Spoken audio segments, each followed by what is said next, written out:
ছিল বাগেরহাট ৪। ঘুম থেকে উঠে দেখে সেই বাগেরহাট ৪ আর নাই, আছে বাগেরহাট ৩। তা প্রিয় সাংবাদিক বন্ধুরা, আমি মনে করি এই যে বাগেরহাট ৪ নাই, এটা সরকার এবং নির্বাচন কমিশনের নির্বাচন পিছানোর একটা অপকৌশল মাত্র। এইটা বাগেরহাটবাসী তথা ইতিমধ্যে আমাদের ছোট্ট নেতা জাকির ভাই ব্রিফিং দিয়েছে, এটা কিন্তু আমরা মানব না কোনোভাবেই। আমরা সকল রাজনীতিকে নিয়ে পড়ছিলাম, সকলের সমন্বয়ে বাগেরহাটের রক্ষার জন্য, বাগেরহাটের অস্তিত্ব রক্ষার জন্য প্রত্যেকটি মানুষ এই আন্দোলনে থাকবে যে ৪টি আসন যাতে বিলুপ্তি না করতে পারে।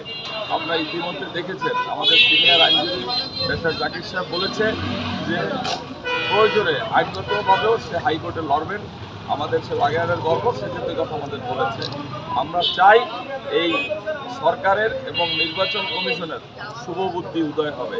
আমরা ৪টা সিটের বাইরে কোনোভাবে মানব না এবং ৪টা সিট অক্ষুণ্ণ থাকবে এই প্রত্যাশা করছে এই সরকারের কাছে।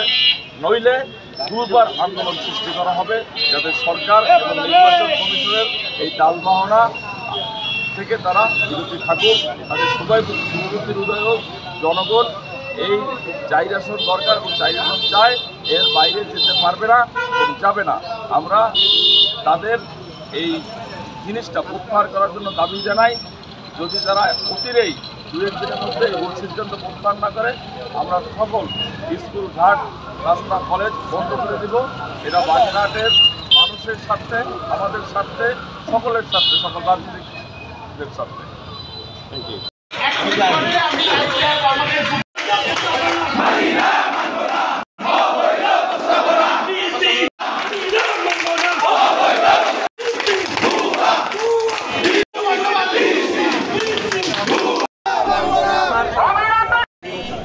বন্দুক যাবে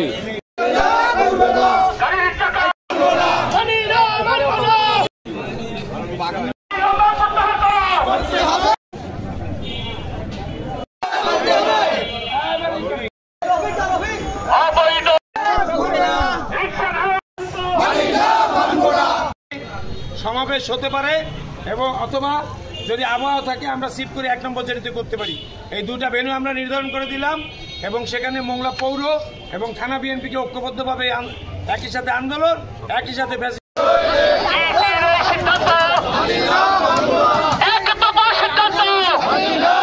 একটি সিদ্ধান্তের মাধ্যমে ইসি কর্তৃক ৩০০ আসনের নতুন সীমানা নির্ধারণ করেছে।